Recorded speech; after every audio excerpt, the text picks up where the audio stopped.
E aí pessoas, beleza? Bom dia, boa tarde, boa noite, onde vocês estiverem aí nesse mundão de Deus, tudo bacana, tudo legal, tudo na mais perfeita tranquilidade aí na vida, onde você estiver nesse mundo de Deus aí, ou nesse infinito, né? Onde você estiver vendo esse vídeo, ó, muito obrigado, estou aqui, eu sou o Paulo do canal Paulo Dharma 1970, agradecendo a você, mais uma vez, né? Você que acompanha aqui o canal Paulo Dharma 1970, muito obrigado.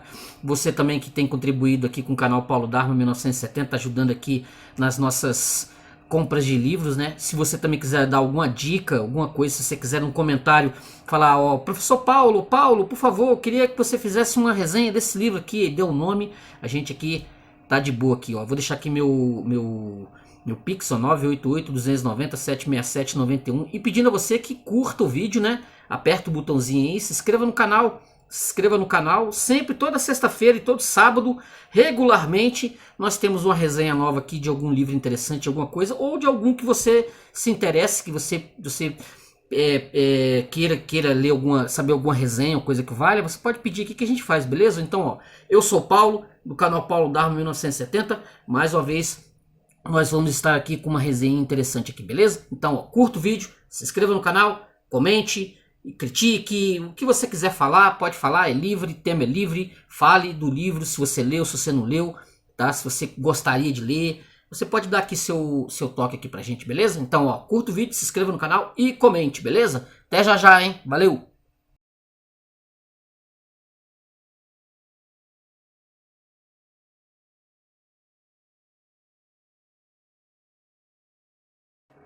E aí, pessoas, voltamos, tudo tranquilo, tudo beleza? Hoje a minha resenha de julho, resenha de férias, resenha de momento, né? Que as coisas passam aqui voando e nós estamos sempre lendo um livro e outro e outro e outro. Essa resenha aqui é desse livro Middlemarch, da George Eliot, a escritora vitoriana, 1880, publicação desse material aqui da George Eliot. Um material impressionante que eu passei esses tempos de, vamos dizer assim, de férias, né? Lendo e me dando uma dedicada. Quando eu peguei esse material dela, eu fiz uma confusão assim bem normal, assim, bem normal. Eu confundi com o T.S. Eliot, o poeta. E quando eu peguei o livro, eu desconhecendo, né, porque nós não sabemos tudo na vida, né, a gente está sempre aprendendo, eu confundi a George Eliot com o T.S. Eliot e levei para casa o material que eu peguei em biblioteca e descobri que era um romanção vitoriano do século XIX. Assim, na verdadeira tradição dos grandes romances escritos pelas mulheres inglesas do século XIX, como a Jane Austen, como tantas outras, escreveram romanções maravilhosos e ela não ficou atrás, embora pela biografia nós sabemos que ela meio que se escondeu por trás desse sobrenome, desse nome, né, George Eliot. E o nome dela, aqui ó, vou bater o nome dela aqui nesse momento, peraí. A Mary Ann Evans, uma escritora que nos deixou bons livros, bons materiais, que nós temos aqui em mão agora para poder fazer uma pequena resenha e dar uma rasante. Exatamente porque essa publicação que eu tenho em mão aqui, ela, segundo a editora Record, foi a primeira tradução do livro, publicado em 1998, 1997, aqui com a tradução do, vou pegar aqui até o nome do tradutor, que nós não podemos deixar o nome do tradutor, é o Leonardo Frois, né, da editora Record. Então, essa edição é a primeiríssima publicada no Brasil desse romance. Agora já tem outros que estão circulando aí, que eu pesquisei. Tem outros livros da autora, inclusive um texto que eu vou pegar aqui do irmão Jacob, que também é um conto dela, publicado na Amazon, que vocês podem pegar aí se vocês quiserem. Paga uma pequena taxa, um pequeno valor, ou ele é de brinde. Geralmente é a literatura descoberta que coloca esses materiais em voga, contos, etc. Literatura descoberta. Mas tem esse conto dela que está ou disponível para comprar baratinho, ou geralmente a literatura descoberta que coloca de brinde, grátis, etc. na Amazon. Procurem, que vale bastante a pena. Esse material do Middlemarch, é um daqueles romanções, né? Daqueles romances enormes, aquelas coisas assim que você, à primeira vista, você tem leva um susto, né? Porque são mais de 800 páginas que vai contar a história exatamente como é que era. Ela vai narrar como é que era a Inglaterra entre 1829 e 1832. Um período de convulsões, né? Onde a Inglaterra tinha perdido 2 reis rapidamente e ainda ia ter a Rainha Vitória em 1840. Então esse período de turbulência inglesa, a George Eliot, ela vai pegar esse momento, ela vai estudar bastante a respeito desse período para construir o seu romance, para construir a sua epopeia. O problema aqui é que são 2 materiais que ela vai juntar, entendeu? Ela pega 2 materiais, duas histórias, né? Ela vai pegar 2 histórias e vai fazer uma junção, entendeu? Por quê? Porque ela vinha escrevendo separado 2 histórias, mas não tinha ideia ainda de se por acaso o que ela iria fazer, o que ela tinha assim de comprometimento. Aí o que ela resolve fazer? Ela vai pegar a história da Doroteia, que é uma típica heroína shakespeariana, né? Porque o que eu notei no texto, embora o Harold Bloom não tivesse em nenhum momento dito isso, pelo menos para mim, eu não conversei com o Harold Bloom em nenhum momento. Ele, falecido Harold Bloom, obviamente, né? Crítico shakespeariano, em nenhum momento ele vai citar que a George Eliot ela é influenciada pelo Shakespeare. Mas como todo o texto aqui, isso vai ficar bem visível. O que acontece? Ela tem 2 histórias. Ela vai pegar a história do Lion the Gate, que é um sujeito médico, que ele sai da França em inglês. Ele estava fazendo o trabalho dele de medicina na França. Ele vai se estabelecer nessa cidade de Middlemarch. Ele vai morar nessa cidade, vai publicar trabalhos e vai pensar em assim, que ele está fazendo um grande trabalho, um trabalho na medicina, que ele vai revolucionar a história da medicina. Só que a vida dele vai ser um imenso fracasso. Ele vai casar lá mesmo em Middlemarch, vai casar com uma menina bem fútil. Ele vai acabar casando, ele não tinha esse pensamento, ele vai acabar casando com essa menina bem fútil, vai se estabelecer residência lá, vai contrair dívidas, a vida dele vai ser meio que quase um fracasso. Inclusive, no romance, vai ter o começo, meio e fim da vida dele, vai ter tudo aqui, eu só não vou abrir o final. Mas são esses 2 romances, são as 2 histórias que a George Eliot vai fazer uma junção. A da Doroteia, entendeu? Uma menina extraordinária, inteligente, metodista, porque a cidade é metodista, bem puritana. Ela anseia por conhecimento, ela anseia por ter um modo de vida diferente, assim, por meio do conhecimento, por meio dos estudos. E ela vai acabar casando com um sujeito que é pelo menos 30 anos mais velho que ela, entendeu? O Mr. Casalbon. Eles vão se casar. A família vai ser contra, porque ela vai casar com um homem bem mais velho que ela. Ela tem cerca de 19, 20 anos de idade quando ela se casa. Por que ela vai se casar? Ela vai se casar pela ideia de que, como esse Casalbon, ele é um homem das letras, um homem das ideias, embora ele seja uma farsa, embora ele seja um loroteiro farsante, entendeu? Que assim, ele vive pela ideia de escrever o livro de mitologia. O livro de mitologia, mas vai ser descoberto logo depois que como ele não tinha contato com os grandes autores alemães, como ele não tinha esse contato com os autores alemães que estavam escrevendo grandes obras à época, e ele não sabia alemão, o que acontece? O trabalho dele é meio que posto assim. Quando ela casa, ela acaba descobrindo que o marido não era tudo aquilo que ela pensasse que ele fosse, entendeu? E ela já está presa no casamento. E naquela época, você separar de um homem era algo extremamente complicado, assim, para não dizer impossível, né? Ainda mais ela sendo religiosa, ela tendo um fundo religioso metodista, ela não ia se separar. Então o que acontece? Ela está presa a esse casamento, ela percebe rapidamente que o marido não está nem aí para ela.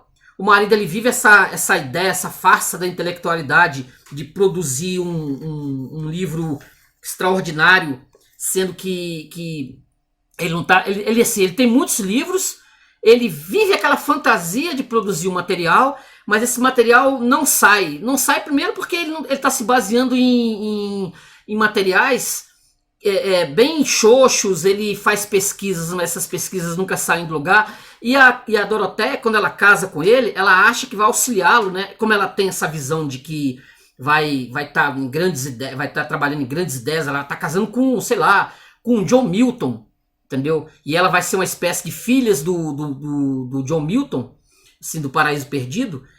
Ela tem essa ilusão e quando ela se casa, ela vê o erro que ela cometeu, só que não dá mais para se separar, não tem mais como separar. E esse Casaubon, ele tem um aparentado chamado de Ladislau. Esse Ladislau é um rapaz que ele recebe um dinheiro, ele recebe sempre uma pensão desse Casaubon. Esse Casaubon odeia ele, detesta. Por uma série de situações do passado, esse Ladislau, ele é odiado por esse Casaubon. E ele dá sempre uma graninha para ele estar bem longe, bem longe. Vai lá para Itália, vai lá pintar quadro, se vira. Eu só não quero você perto de mim. E esse Ladislau, ele sabe que esse Casaubon é uma farsa. E ele, inclusive, que diz para Doroteia que os grandes autores, ele achava muito estranho o Casaubon, porque o Casaubon justamente não sabia alemão e não sabia que as grandes obras da mitologia para fazer pesquisa estavam em alemão na época. E ela vai começar a perceber esse tipo de coisa, só que não há nada a se fazer, entendeu? Ela tem que viver a vida dela. O Casaubon é um homem rico, ele tem posses, ela fica presa a essa situação, não tem como se separar, e vai vivendo a sua vidinha ali do jeito que dá.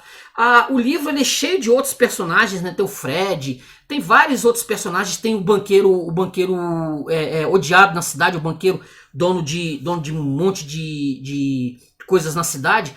Esse banqueiro controla todos os negócios, todas as finanças da cidade. Só que vai acontecer algo enorme na vida desse banqueiro, quase para o final do livro, que obviamente não vou adiantar, que vai fazer com que ele repense a existência dele. O livro, como diz o Harold Bloom, o texto da George Eliot, seguinte, ela é totalmente dispensado de humor. Há um moralismo nos textos dela que eu pude verificar, há um moralismo latente, uma coisa assim poderosa. Ela, ao mesmo tempo que ela está escrevendo aqui, ela tem um narrador, entendeu? E esse narrador vai pautando o texto na medida que as coisas vão acontecendo. São aquelas coisas da vida. Você tem um processo de 2, 3 anos, onde essas pessoas existe uma vida. Existe uma vida. Se existe uma vida, existe algo moralizante por trás do texto, onde as pessoas erram, as pessoas acertam, existem as velhas fofoqueiras, existe todo um universo em Middlemarch que faz com que nós nos enxerguemos aqui.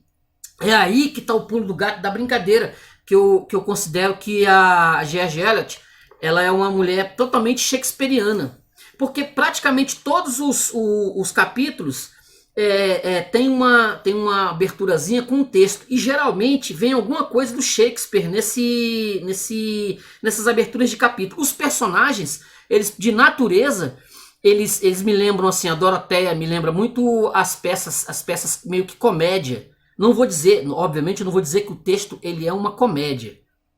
Ele é um drama e mais levado para o lado da tragédia. Mas as peças shakespearianas é muito barulho por nada, que eu enxerguei aqui, muitos acontecimentos aqui. Dois Cavaleiros de Verona e outras peças do Shakespeare que tem esse lado, né? Tem assim, como se tivesse um Malvolio, né, no Noite de Reis. Eu tava lendo e pensando, né, no referencial, naquilo que o inglês, principalmente o inglês vitoriano, ela tinha essa questão de pagar seu preço ao Shakespeare, entendeu? Então isso tudo aqui vai em 800 páginas, há um desenvolvimento da história de forma lenta. Você que não conhece o chamado romance vitoriano, você que, não sei, nunca leu Charles Dickens, nunca leu Emily Brontë, nunca leu Jane Austen, você talvez vá, assim, ao primeiro momento você vai se assustar, primeiro com a quantidade de páginas, que é um catatal, né? Mas você tem que, assim, você vai ver que a leitura ela flui com naturalidade. Ela é uma leitura de certa forma, tranquila. Eu quero ler algumas passagenzinhas aqui, que eu marquei aqui no livro, que são assim, que vai dar para reparar que tem o que desse moralismo, esse moralismo no texto. Olha só isso aqui, ó, na página 39. Ó. Aí, então, eu aprendi. Isso aqui é a Doroteia, pensando sobre o casamento futuro dela, o casamento dela com o Casalbon. Olha só. Aí, então, eu aprenderia tudo, dizia-se ela, andando ainda rápido pela trilha de cavalos no bosque. Seria de meu dever estudar para que eu pudesse auxiliá-lo melhor em suas grandes obras. Nada haveria de banal em nossas vidas. As coisas do dia a dia, para nós, seriam justamente as mais importantes. Seria como se casar com Pascal. Que comparação, hein? Com Pascal. Eu aprenderia a ver a verdade pela mesma luz em que os grandes homens a viram. E então saberia o que fazer quando ficasse mais velha. Veria como era possível viver uma grande vida aqui, agora, na Inglaterra. Não estou certa de agora estar fazendo o bem de algum modo. Tudo parece ser como partir em missão junto a um povo, cuja língua eu não sei. A não ser que essa missão fosse a construção de casas populares condignas, sobre o que não pode haver dúvidas. Eu desejaria ser capaz de pôr todas as pessoas de Lowick em boas moradias. Vou desenhar o máximo de plantas enquanto ainda tenho tempo. Ela tinha essa ilusão de que ela ia se casar, né? Ela ia fazer um casamento sim, e ela ia viver pulando margaridas de cultura, assim, pulando em campos de margarida cultural, assim, junto com esse casal bom. Mas como eu disse, o casamento, quando ele surge, depois de um certo tempo, ela justamente por conta do Ladislau também, que quando eles se encontram eles fazem uma viagem de lua de mel, o casal bom com a Doroteia, e vão para a Itália, vão para Roma. E ela fica mais, e o marido assim, o marido vai para um trabalho de pesquisa, larga ela no apartamento, entendeu? E não faz visitas ela não faz a viagem de lua de mel para ir assim, para ver os grandes museus, ir no Vaticano, ver as estatuárias, ver os quadros, ver as obras de arte em geral. Não, o marido simplesmente larga ela lá e vai fazer seus trabalhinhos de pesquisa para o tal trabalho revolucionário que ele se pretendia fazer. E isso, óbvio, ela é meio que deixada de lado. O marido deixa ela de lado. Entendeu? Aqui tem essas análises, né, que o próprio nome do livro, né, Middlemarch, um estudo da vida provinciana, vai dar exatamente essas nuances existenciais das pessoas. Como é que é essa ilusão da vida de casado, de princípio, que muitas pessoas elas se jogam no casamento achando que vão resolver a vida, e isso aí a realidade bate, né? Ou aqui também tem as mulheres que elas estão prontas esperando o casamento e muitas vezes esse casamento não acontece, né? Tem esse universo que vai se delineando, sim, de gente como a gente, pessoas como nós, entendeu? Nosso dia a dia, nossas dificuldade com dinheiro, dívida. Vai ter aqui o Fred aqui, que é tido como um personagem irresponsável, totalmente irresponsável. Ele perde dinheiro, perde uma fortuna em jogo, depois ele vai atrás para pedir dinheiro emprestado para A, B ou C, para agiota, entendeu? Ele vai pedir dinheiro para banqueiro, ele vai se endividar e praticamente quase destrói com a vida de uma família, porque ele pega umas notas promissórias com um amigo e ele não honra essas notas promissórias. Ele sabe que ele é um indivíduo, que comete erros, ele tenta se consertar, mas aparece um outro erro logo adiante para ele e ele cai.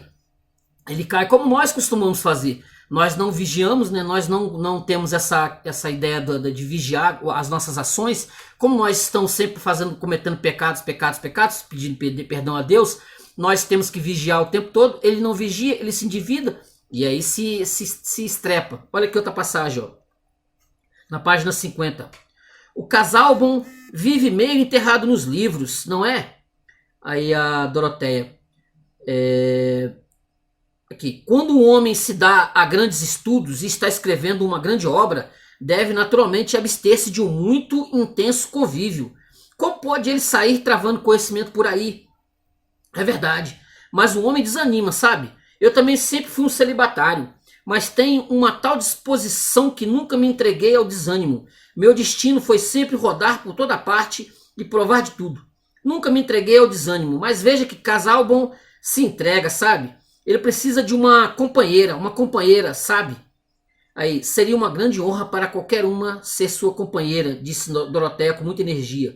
Você gosta dele, não é? Disse Mr. Brooke, o tio dela, sem demonstrar surpresa ou qualquer outra emoção. Bem, eu conheço o Casaubon há 10 anos, e desde que ele veio para Lowick, mas nunca consegui extrair-lhe nada, nenhuma ideia, sabe? No entanto, é um homem destacado e que ainda pode ser bispo. Esse tipo de coisa, sabe? Se Pio continuar no cargo, e ele pensa muito bem de você, querida. Quer dizer, existia uma fama desse Casaubon, que ele era um intelectual, mas assim, essa fama, ela era uma fama só de... As pessoas que tinham o contato com ele, tinham convívio, elas não conseguiam tirar nada dele, porque aparentemente ele não tinha nada para dizer, nem da obra dele.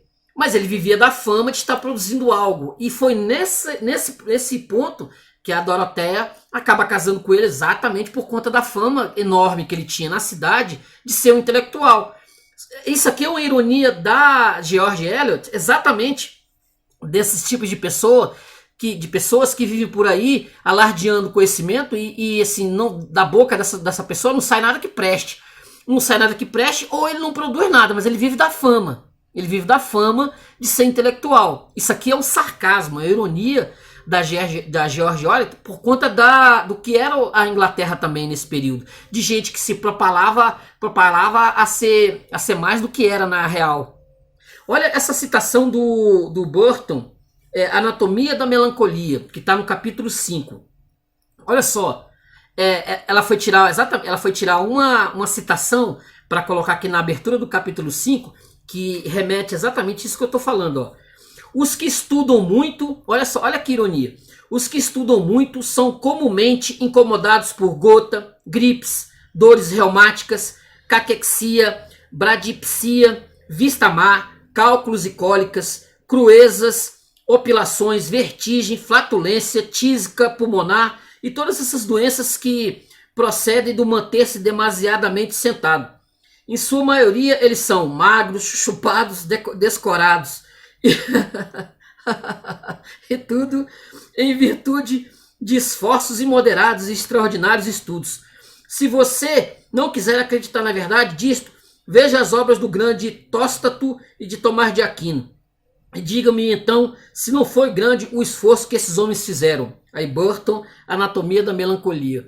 Essa visão, né, que se tem das pessoas que eu peguei muito isso, as pessoas que estudam muito, ou elas são malucas, ou elas são adoentadas. Essa visão já vem de longe. E no Brasil isso é muito comum. Se tira que o indivíduo que estuda bastante, ele vai acabar ficando doido. Isso é bem senso comum. Bem senso comum. Olha a outra passagem, ó. Olha, eu separei aqui na metade do livro diversas passagens, porque cada vez que eu lia, eu tinha eu falei, isso aqui dá samba. Olha isso aqui, ó. O comportamento de Mr. Casaubon quanto aos necessários acertos foi altamente satisfatório para Mr. Brooke. E as preliminares do casamento transcorreram sem maiores entraves, encurtando as semanas de namoro. Prometida, a noiva deve ir ver sua futura casa e ordenar as eventuais mudanças que lá gostaria de fazer. A mulher ordena antes do casamento a fim de que, depois, possa ter um desejo de submissão. E certamente o erro que nós mortais, homens e mulheres, cometemos quando escolhemos nosso próprio caminho pode suscitar certo espanto de que ele nos agrade. Ela quer falar aqui, a George Eliot, está falando o seguinte, que as pessoas elas projetam, né? Elas projetam no futuro, principalmente no casamento, situações da qual você que está aí assistindo, você vai ter que saber administrar com o tempo. Você vai ter que saber administrar, porque o casamento não é uma coisa fácil, não é uma coisa simples. Porque muitos fracassam exatamente nisso, porque elas projetam algo, né? Elas projetam algo, pensam que aquela ideia, namoro é uma coisa, noivado é uma coisa e casamento é outra. Aí as pessoas tendem a achar que vão estar correndo num campo de margarida. E a vida não é campo de margarida, a vida é dificuldade. Então, aqui nesses estudos, nesse estudo da vida rural, você vai ter exatamente esse tipo de pensamento. A Doroteia, ela vai casar com um pensamento, ela vai achar que vai ser a grande, né? Grandes estudos, e o marido é um sujeito bem, como é que fala? Bem complicado, bem difícil. E ele mesmo não está preparado para o casamento. Ele mesmo não está preparado para o casamento. Só que ele não faz esforço nenhum de mudar. Nenhum. Ele não faz esforço zero de mudar. E aí ele joga tudo nas contas da própria mulher, da Doroteia. Entendeu? Ele não está nem aí pro casamento. Ele quer fazer a grande obra dele. E a Doroteia, nova, ingênua, ela acha que vai ser um conto de fadas. O Casalbon, mesmo com 30 anos a mais que ela, vai ser o príncipe encantado. O erro dela está exatamente aí. Olha só aqui, mais uma passagem, ó. Ele quem, querida, disse Lady Shetton, mulher encantadora que não se apressaria para anular o prazer de uma explicação. O noivo, Casalbon, de certo, ele está secando mais rápido depois do noivado. A chama da paixão, suponho. Tendo a crer que está longe de ter uma boa constituição, disse Lady Shetton, num tom de voz ainda mais baixo. E depois os estudos dele, tão áridos como você diz. Realmente, ao lado de Sir James, ele até parece o próprio crânio da morte coberto de pele para a cerimônia. Guarde minhas palavras. Dentro de um ano, a contar de hoje, essa menina vai odiá-lo. Atualmente, ela o vê como um oráculo, mas passará pouco a pouco para o outro extremo. Tudo caprichos inconstantes. É muito triste. Acho que ela é mesmo uma cabeça dura. Mas diga-me, você sabe tudo sobre ele. Há alguma coisa realmente má? Qual é a verdade? A verdade? Ele é tão ruim quanto um remédio errado. Ruim de se tomar e na certa fazendo mal. Não podia haver nada pior do que isso, disse Lady Shetton, com uma concepção tão vívida do tal remédio que parecia ter aprendido algo bastante objetivo sobre as desvantagens de Mr. Casalbon. No entanto, James não dará ouvidos a nada contra Miss Brooke. Diz que ela é ainda o espelho das mulheres. Esse James aqui, que é o sujeito que casou com a Lady Shetton, né? Ele é o James Shetton. Ele é um homem que ele queria casar com a Doroteia, mas ela não quer saber dele de jeito nenhum. Ela quer casar com um homem intelectual, etc, como já foi falado. E ele passa a vida toda contra os casais. Ela, assim, a Doroteia, ela depois do Casalbon, depois de uma série de circunstâncias, ele vai ser sempre contra tudo que ela fizer. Há um ciúme, ele é mesmo casado, ele fica projetando aquela ideia, assim, como ele foi deixado de lado, ele mesmo casado com essa Miss Shetton, ele continua assim, com aquela dor de cotovelo por ter sido deixado de lado pela Doroteia, que a Doroteia não quis saber dele. A Doroteia falou, não vou casar com você não, eu quero casar com o Casalbon, entendeu? Você não é quem eu quero, nunca foi quem eu queria nessa brincadeira. Deixa eu ver mais uma passagem aqui. Deixa eu ver aqui, tira aqui. Olha só aqui, ó. Todas essas perguntas machucam muito, mas seja o que for que permanece o mesmo, a luz mudou e não se pode encontrar ao meio-dia o nácar do amanhecer. É inevitável o fato de que um pobre mortal cuja natureza você só toma contato durante as breves entradas e saídas de umas poucas semanas imaginativas chamadas de namoro possa, quando visto na continuidade do companheirismo conjugal, revelar-se pior ou melhor do que havia preconcebido, mas certamente não há de parecer mais o mesmo. Seria espantoso constatar em quanto tempo a mudança é notada, se não tivéssemos mudanças análogas às quais compará-la. Partilhar um recinto com um brilhante companheiro de mesa ou ver seu político favorito do ministério pode ocasionar mudanças na mesma rapidez. Nesses casos, também começamos sabendo pouco e acreditando muito, e às vezes terminamos invertendo as quantidades. A George Eliot, ela fugiu com um homem casado, entendeu? Ela viveu a vida inteira com um homem casado até morrer, E eles viveram, ele era também um intelectual, ele era um escritor também, e eles viveram o melhor dos mundos, o melhor casamento possível dos dois. E há uma especulação que ela usou esse nome masculino, George Eliot, a Mary Evans, exatamente por conta da era vitoriana, em que ela achava, isso devia ser o íntimo dela, ela pensava que os textos dela não seriam aceitos por conta de se saber de qual é da vida dela, né? Saber da vida dela, e a mulher, e ela ser rejeitada exatamente por ter fugido com um homem casado. A Mary Evans, a George Eliot. O que acontece? Então ela vai exatamente se esconder por trás desse pseudônimo masculino, vai escrever grandes textos, né? Grandes textos de fundo moral. Ela que fugiu, é engraçado, né? Ela que fugiu com um homem casado, vai ser uma escritora voltada exatamente para esse lado da moralidade, que é uma ironia, né? Que é uma ironia total. Quer dizer, as mulheres vão olhar para ela assim, pô, essa mulher aí é uma escrota, ela roubou o marido de outra, né? Roubou o marido de outra, fugiu com o sujeito e depois vem pagar de moralista, né? Assim, para os padrões feministas, né? Para os padrões feministas, ela foi uma excelente dona de casa, tá? Uma excelente dona de casa e escritora, cuidou desse marido dela até a morte. Inclusive, o Ladislau, que é você assim, um eterno companheiro aqui da Doroteia aqui nesse livro, ela tirou o nome exatamente, ela botou o nome exatamente do companheiro dela, do companheiro ex-casado, pode-se dizer assim na história. Olha aqui, ó, outra passagem, ó. Isso que eu tô falando para vocês, os textos dela são voltados exatamente por esse moralismo, essa apagação moralística, tá? Depois eu vou ler um texto aqui do Harold Bloom, que eu tirei da Folha de São Paulo, de 1998, que ele escreve a respeito da George Eliot. Só vou ler esse parágrafo aqui, ó. Arranjou uma esposa, como vimos, para adornar o quadrante restante de seu percurso e ser uma lua tão pequena que dificilmente causaria perturbação calculável. Aqui ele está falando aqui do Lydgate. Mas Lydgate era jovem, pobre, ambicioso. Tinha seu meio século à frente, não pelas costas, e viera para Middlemarch decidida a fazer muitas coisas que não eram diretamente indicadas para garantir de fortuna, nem mesmo uma boa renda.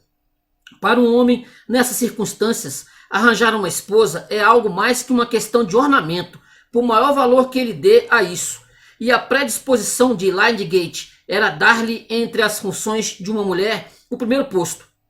Para seu gosto, orientado por uma única conversa, era nesse ponto que Miss Brooke se revelaria deficiente, não obstante sua inegável beleza. Ela não via as coisas pelo correto ângulo feminino.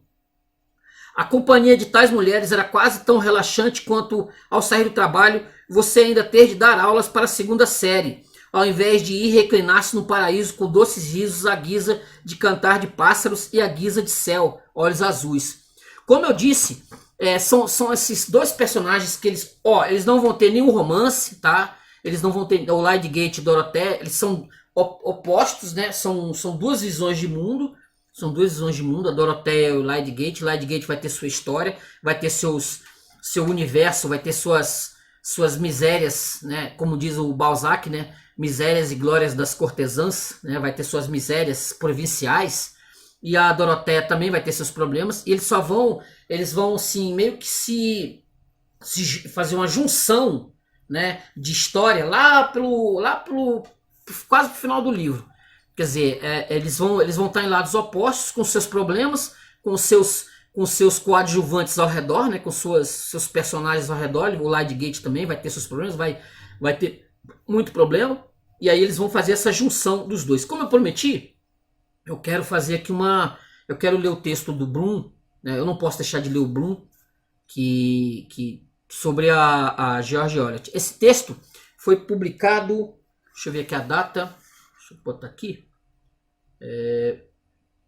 Esse texto foi publicado no dia 26 de abril de 1998 no caderno Mais da Folha de São Paulo. Vai falar sobre a George Eliot. Olha só, Harold Bloom, As Forças de George Eliot. Foi Freud, abre aspas, né? Foi Freud, em nosso tempo, quem nos ensinou de novo o que os pré-socráticos já ensinavam, o ethos e o daimon. Caráter é destino. Uma geração antes de Freud, George Eliot, 1819-1880, ensinava a mesma triste verdade aos seus contemporâneos. Se caráter é destino, então não existem acidentes. O caráter, presumivelmente, é algo de menos volátil do que a personalidade. E nossa tendência seria não levar a sério quem dissesse que personalidade é destino. Não haveria falta de candidatos à grande personalidade entre os maiores romancistas. Balzac, Tolstói, Dickens, Henry James, até o enigmático Conrad. Mas o exemplo máximo de caráter moral por consenso é George Eliot. Ela preserva uma autoridade espiritual única, bem definida pelo crítico inglês Walter Allen. George Eliot é a melhor romancista do mundo em alguns aspectos, coisas que ficam no âmbito de sua interpretação moral da vida. Limitada como era, certamente não se pode dizer que fosse uma visão estreita. Nem Eliot jamais esqueceu das dificuldades implicadas na vida moral e da complexidade necessária para reconstruí-la num romance. Seu talento insólito, quase sem igual, a despeito de seu lugar numa tradição de protestantismo deslocada para a literatura, que inclui a Clarissa de Samuel Richardson, no século XVIII, e a poesia de Wordsworth, no início do XIX, é dar forma dramática às suas interpretações de um mundo, tal que são abolidas as fronteiras entre o prazer estético e a renúncia moral.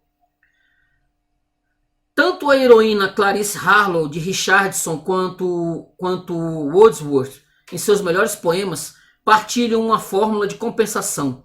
A experiência da perda pode ser transformada em ganho da imaginação. Mas a imaginação de Eliot, apesar de seus ascendentes wordsworthianos e de muitos modos de vida de Clarissa,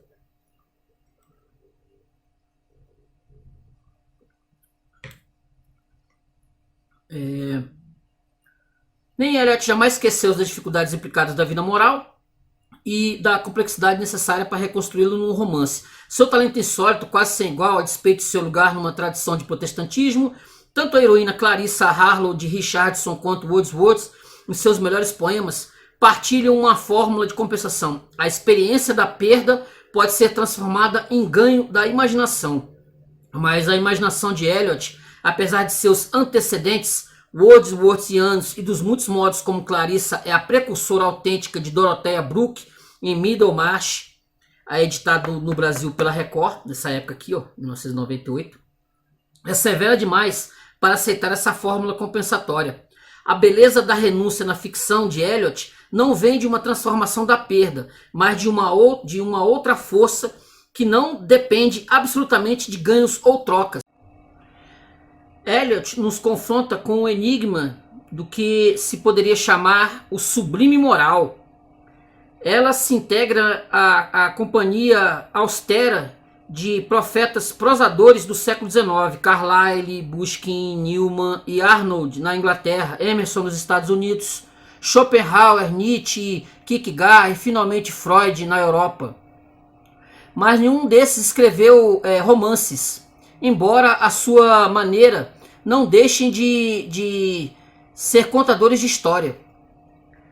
As afinidades mais profundas de Eliot passam bem longe de escritos, nos obriga a lê-la como se lê os três grandes estilistas, e estava mais imersa na tradição filosófica do comentário parentéticos e hesitações da narrativa.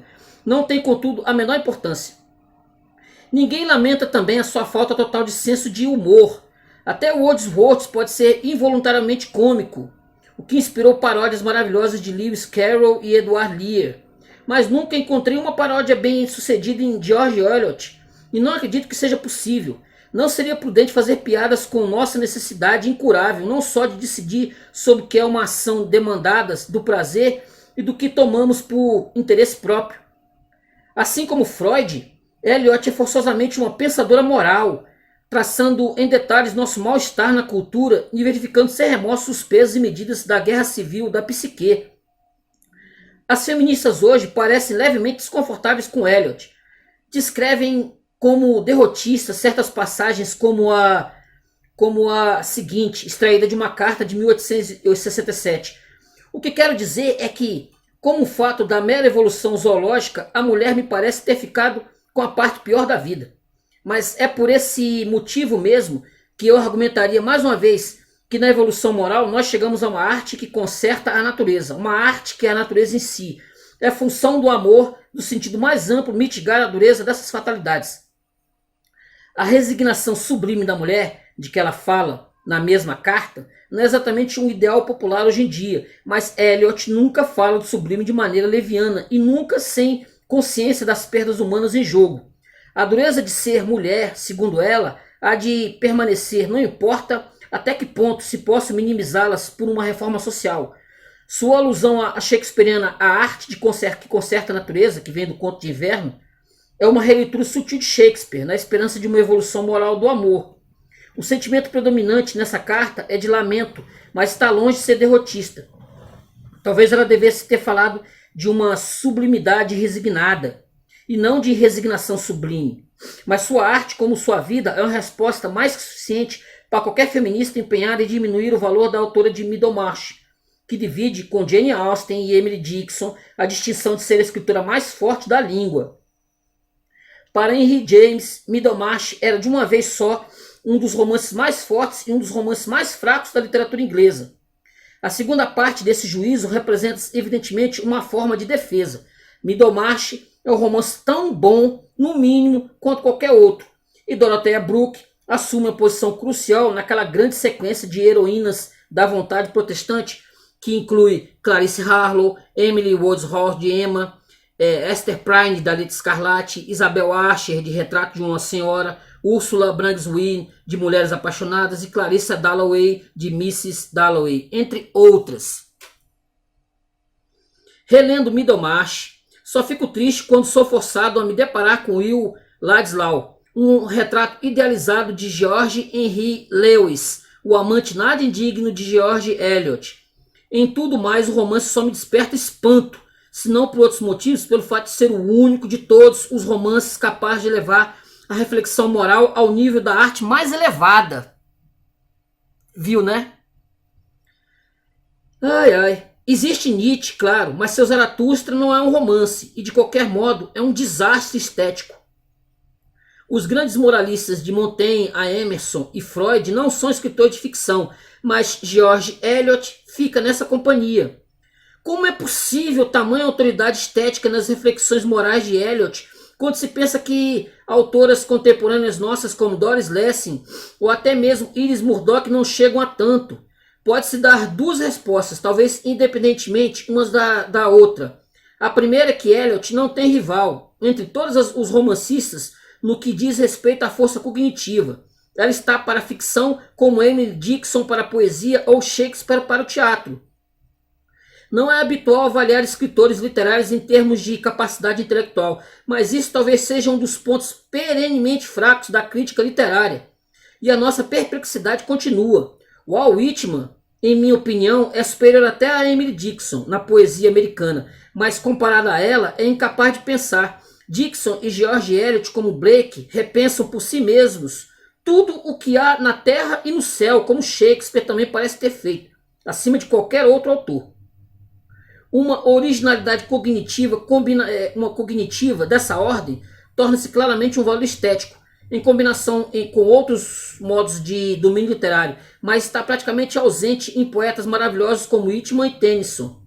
Sem nenhum vínculo com sua força cognitiva, pode-se apontar a outra vantagem estética e maciça de Eliot como moralista, uma total inexistência das intensidades danosas do tipo errado de autoconsciência no que tange a moral e a moralização. Não há afetação alguma nem qualquer hesitação nas ruminações de Eliot sobre dilemas morais. Ela sabe ser de uma vez só intrincada e direta nesses assuntos, como na famosa conclusão de Middlemarch.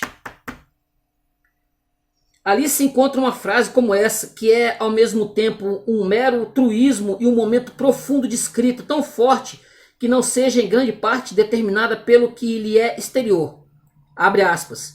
Nossa sobredeterminação pela sociedade, pela posição entre as gerações, pelo passado da família, não poderia ser melhor expressa, nem poderíamos ser melhor lembrados de que nós mesmos vamos sobre determinar o que vieram depois, afetando até mesmo heroínas tão intensas como Dorothy Brooke. A resposta de Eliot, por antecipação, à crítica de Henry James, que acusava de desperdiçar Dorothea no romance, está concentrada em uma frase no último parágrafo do livro. O crescente bem no mundo depende em parte de atos que não fazem história. James talvez concordasse, mas poderia murmurar que o crescente bem do mundo e o da arte da ficção são assuntos um tanto diferentes.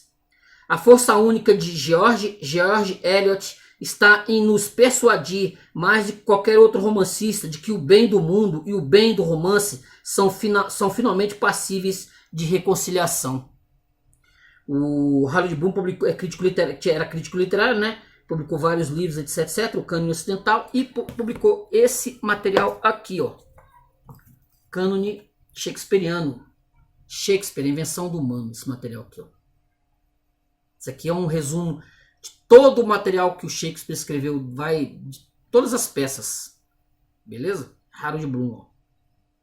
Então, esse romance é um algo, assim, por isso que eu falei, vindo de uma mulher que moralmente, né, a mulher tomou o marido de outra. E ela era uma escritora moralista. E é extraordinário o que ela faz aqui. Extraordinário. Poucas vezes eu me lembro de ter lido algo que tinha tanto de páginas, 800 páginas. Poucas vezes eu me lembro de ter lido algo com tanta profundidade. Entendeu? Olha só, olha um parágrafozinho aqui, ó. Todas essas perguntas machucam muito. Mas seja o que for que permanece o mesmo, a luz mudou.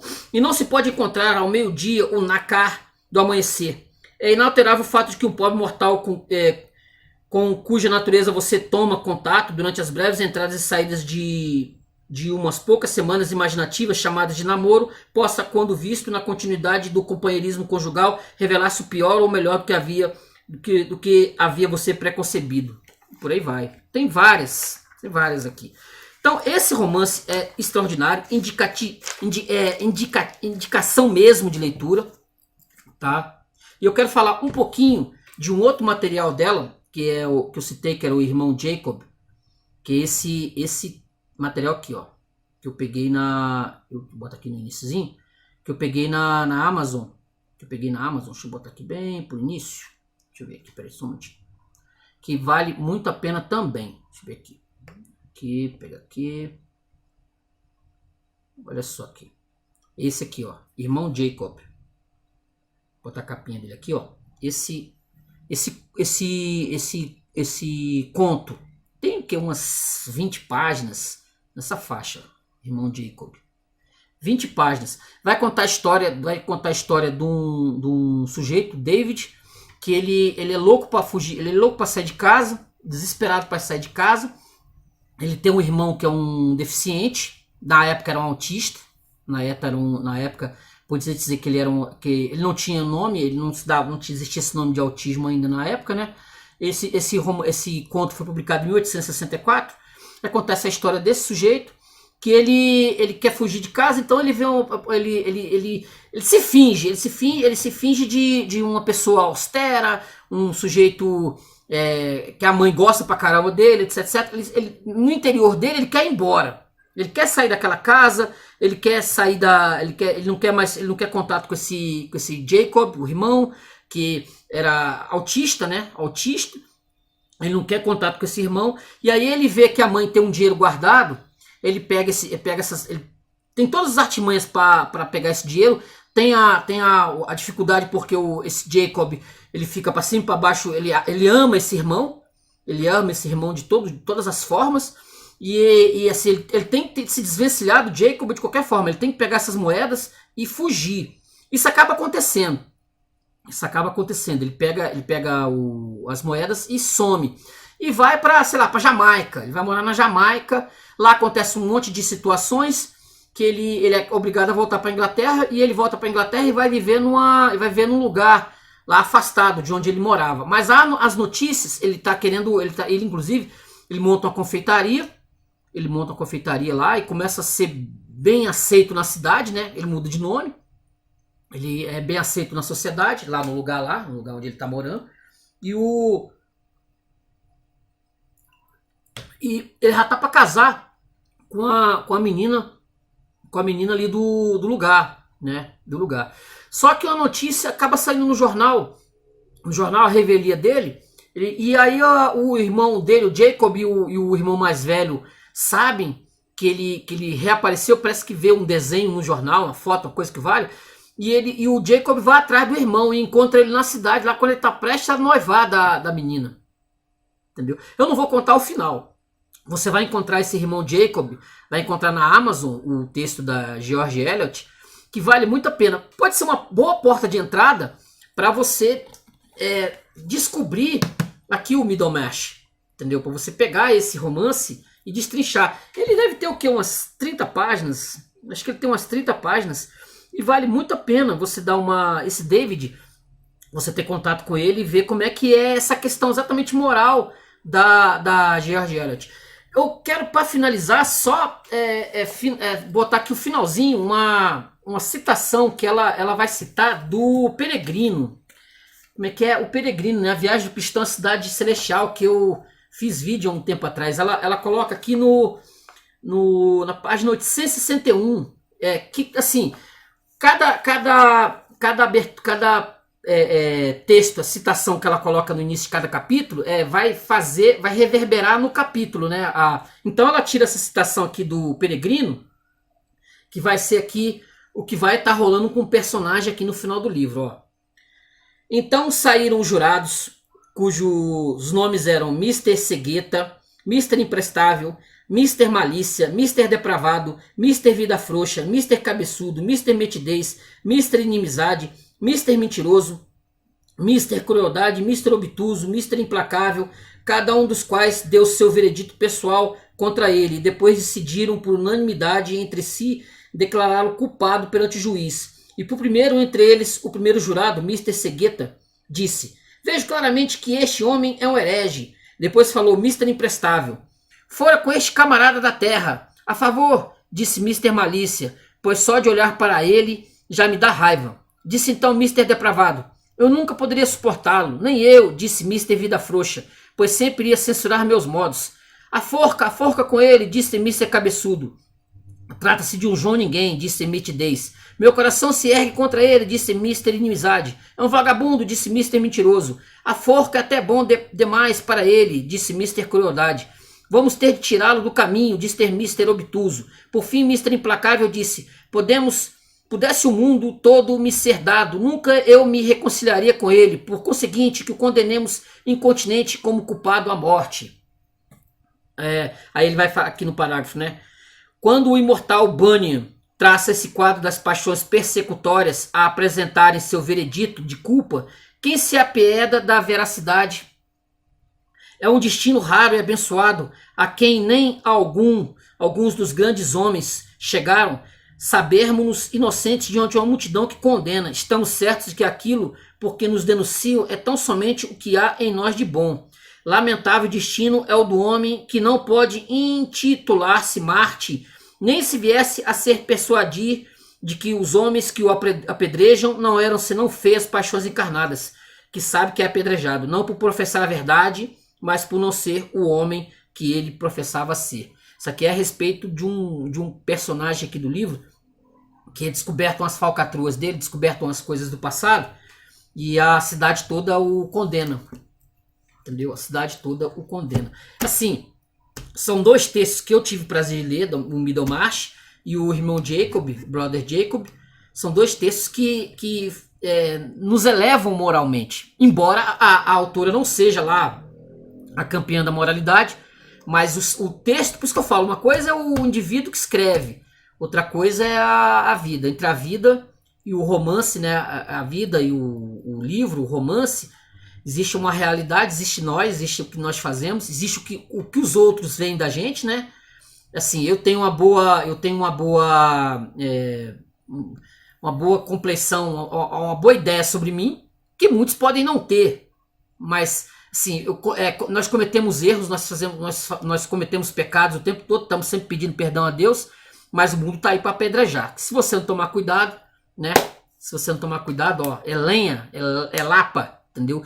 E se dependendo de onde você morar, como aqui em Middlemarch, nessa cidadezinha aqui fictícia de Middlemarch, as velhas fofoqueiras estão ali dizendo muito sobre você, beleza? Ó, hoje eu fiz uma pequena resenha, Middlemarch, da George Eliot e também do irmão Jacob. São 2 textos maravilhosos. Aqui, ó, deixa eu pegar aqui.